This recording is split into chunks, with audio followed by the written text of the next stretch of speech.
in our PowerPoint.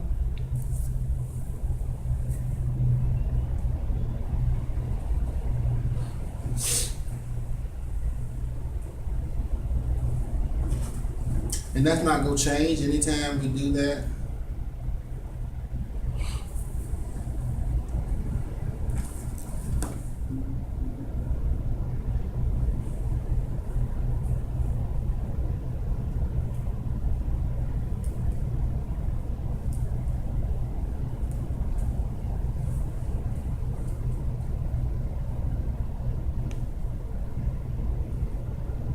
That's right there.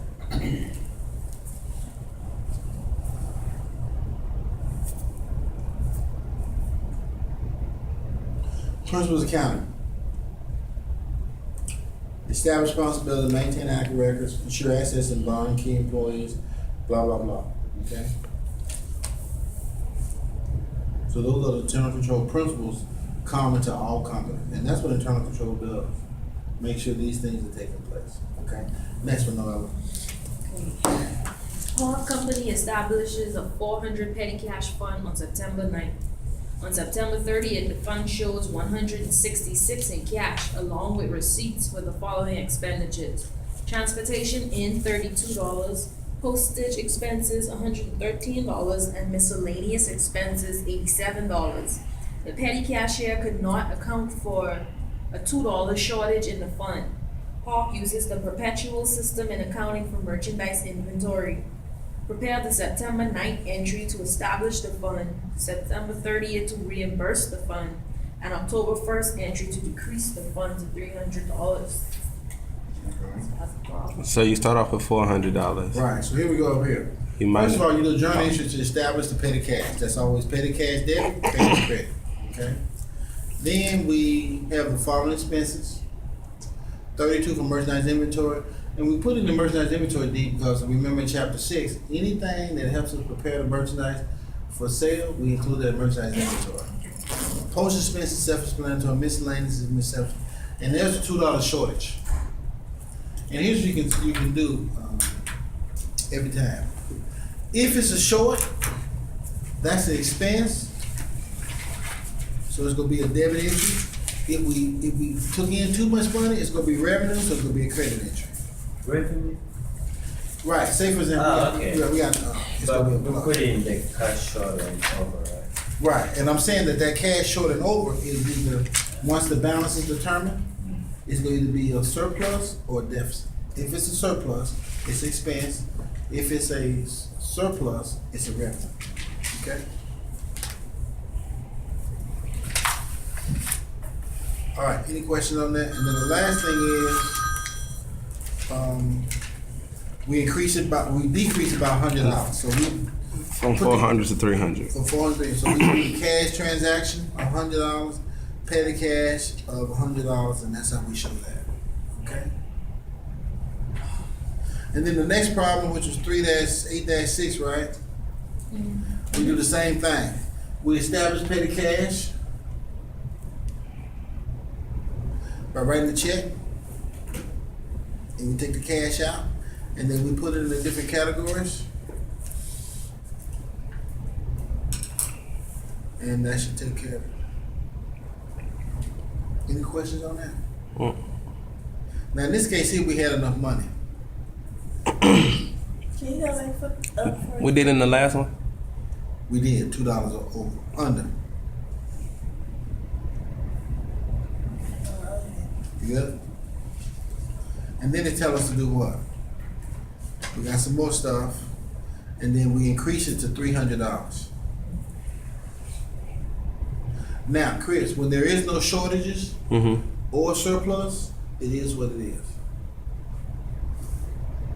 Okay? 8-7.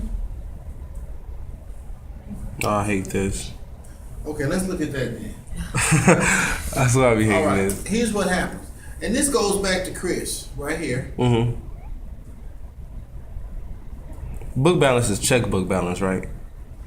Yeah, correct. Okay. Here's what it happens to. Let's write this down. Gosh, okay.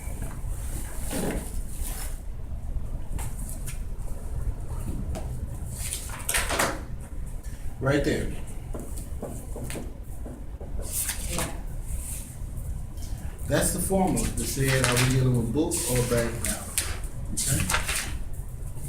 Okay? If it's bank, we gotta adjust for deposit and transit, because those was deposits that we didn't make it to the bank in time before the statement came out due, so we add that. We also subtract the checks that didn't make it to the bank on time, but we wrote those checks. That's a minus. And then we got errors and adjustments, plus or minus. I wrote the check for $58, you recorded for $85. And we make that adjustment. Okay. On the bank side, on the cash checkbook side, or the book side, we add collection and interest because the bank can collect some stuff for us. We didn't know about it until we get the bank statement, so we're gonna show that plus. Also, some uncollected items. That's the automatic draft that comes out. We can do that and do errors and omissions. So if you study this and use that, then the problem we have will be simple to do. Does that make sense to everybody? Other memoranda works with the Who? debit memorandum and credit. The debit memorandum. They go Memorandums. to the book, right? They go to the book. Well, they can do them both. Now, in most cases, when they say debit or credit memorandum, you gotta make sure which side of the street you're on. Okay? Right. And what I mean by that. Now, on the bank side, say for example, the bank failed to give you credit for a deposit. They gonna credit their account. Well, we debit ours. Because remember I told you that the bank statement is really accounts payable statement? If you take that principles, increases of credit, decreases of debits. So when they do a debit memo, they decrease in our account. They do a credit memo, they increase in our account. Okay, does that make sense? So credit memo, they increase our account. On the bank statement side. Okay. But So on our we- side, we would do debit. Debit or we have already? We already did it, right? We already did it, right. But it'd be a debit entry for us. Because if we show increase in cash, we debit that side, and when we feel a decrease, we credit. But the bank statement is really just accounts payable statement, because the bank owes that money. So when they owe us, when we put money in, they credit. When we put money out, they debit. So that's what get people confused between cash, checking account, debits and credit, and what the bank says. But you gotta know this, okay? And for those who don't have it, I write this down, and Chris, we already sent this out, right? Mm-hmm. You should have that. Okay? But that's the key. Alright, seeing that, and the markers, here you go. That's it.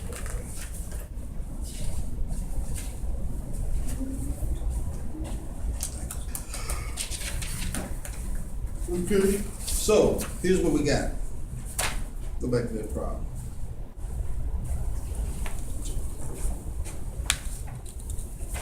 Here you go, D. What's yours?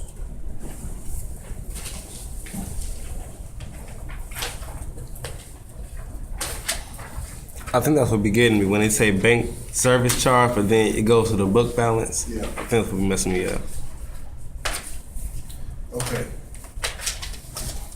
All right, let's look at that. Bank service charges. And here's how you can do this, Chris. The bank service charge will already show up on the bank statement, but it's not gonna show up on ours, right? Right. So we deduct that. That decreases our cash, so that's a credit. Checks written and mailed to pays on October the 2nd. That ain't got nothing to do with it. We just talking about what happened in September. So that's not showing reconciliation. Checks written by another deposit but charged against the company's account. That's an error. So we gotta adjust that for the bank statement. Okay? And we add that. Because they got checks coming out of our account, so we gotta add that money back in. Number 4, principal interest on notes received in this company is collected by the bank but not recorded by the company. Once again, they show up on your bank statements, Chris. The depository, right? Right. Okay. But we ain't got on our books. Because they collecting this for us, okay? So say, for example, D owes some money to the company. He takes it to the bank and deposits the money, and that's how we show that, okay? Mm. Special bank charges for collection of note and notes received. Once again, it shows up on the bank statement, but not on the book, so we gotta make that adjustment.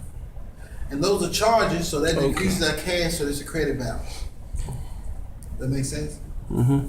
Checks written against the company account cleared by the bank erroneously not recorded by the company record keeper.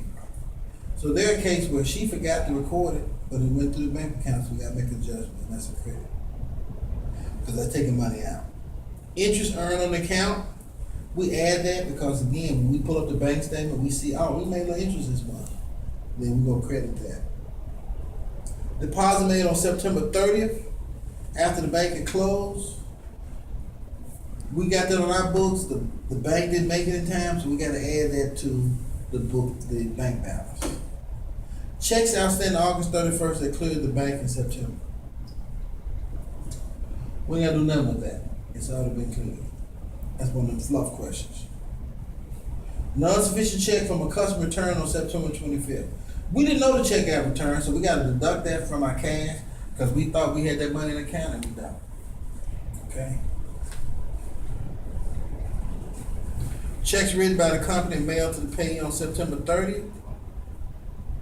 There again, we hadn't, they didn't make it to the bank on time, so we deduct that from our bank balance. Deposits made on September 5th and processed by bank on September the 6th. We ain't gotta do nothing on that. It done went through the system. So those are just theory questions that helps us to deal with that. And then it's talking about the voucher system. Do we have to do 8A? Okay, skip that. What's the next one?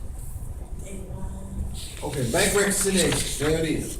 Now that same thing I told y'all, first of all, you know that the bottom numbers go 15,025, right? They gave us that. But all we're gonna do is deposits and transit is a plus D, outstanding checks are minus.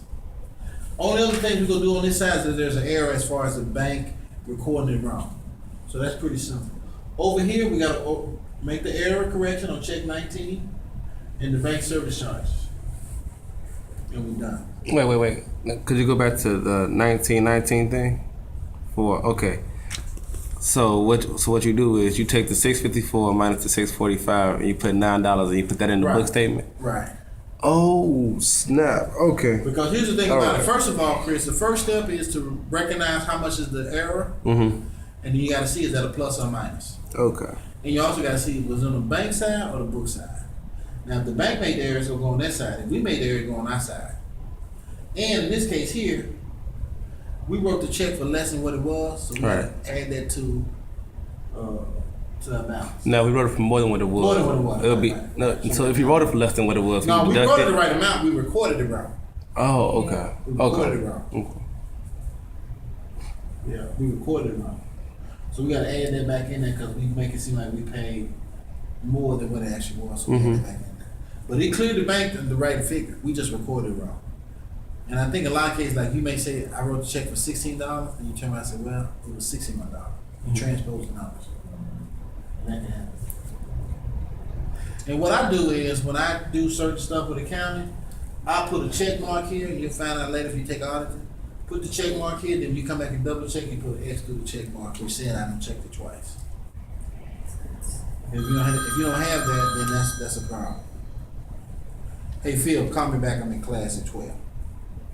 All right, back. All right. And so anyway, that's what you got. Okay. What was the next one? Oh yeah, then the journal entries. Let's look at the journal entries. To correct the error of $9 and then the miscellaneous expense of $125. And the miscellaneous expense. So It's the a arrow goes to utilities expense. Goes to what? Utilities expense. Right, because what we did is we have recorded too much for utility expense, so we need to reduce it by $9. yeah. It's in C and exercise 8-9. Okay, but the 125, the debit memorandum goes for miscellaneous expense. Right. Normally, Why is that? Because they just put in miscellaneous, but that's really a bank service charge. Okay. And I mean, to me, bank service charges are an ongoing occurrence. So I'm gonna make an account for that. Because I had a client, believe it or not, DeMarcus, that in a year's time, Mm-hmm. they had over $4,000 in bank charges. No, write a check and the money ain't there. So the bank will go ahead and pay the check, but they never had a clue how much they were spending a year. 4 to 5,000 on bank charges, just money ain't there. And I told him, get a line of credit, and it'd be cheaper. But he get the money, but you know, you spending 5,000 in bank charges, now the bank don't care because they get money. So when I told him that, the next year he got it down to about 2,000. He was happy to be, as can be. But I told him, that's more than what you pay me a year in bank fees. So again, that's just a case of putting the money in and don't write checks that you can't cover. Or get a line of credit. What's the next one? 813. Oh, that's a match. Oh, the matching? That was pretty straightforward, right? Yeah. Alright, that's all we got for today. That covers the exercise. The problems 8-1 through 4 is due for homework. And I think, just tell me what does that cover? Problem one, say it one more time. 8-1, 2, 3, and 4. Okay. What does 8-1 talk about? What do we gonna cover? Internal controls. Okay, that's just narrative, telling them what's wrong with that and how we can fix it. 8-2 talks about what? Petty cash funds. Okay, establish petty cash, making a transaction, making a journal entries, and then increase or decrease. And if you got a shortfall, what's 8-3 does? Same Same thing. And 8-4? That's bank reconciliation. Bank reconciliation. So those are all things we've done that we should have and should be no problem. Okay? If no other questions, we'll call it a day. Y'all have a great weekend. But again, for homework, when we come through the door, let's have a problem. For those who have turned in the other stuff, it'll be late. We'll take off. But let's turn it in. But again, this is an easy chapter, and we probably get the home test Wednesday over chapter 8. Okay. Okay? Wow. All right.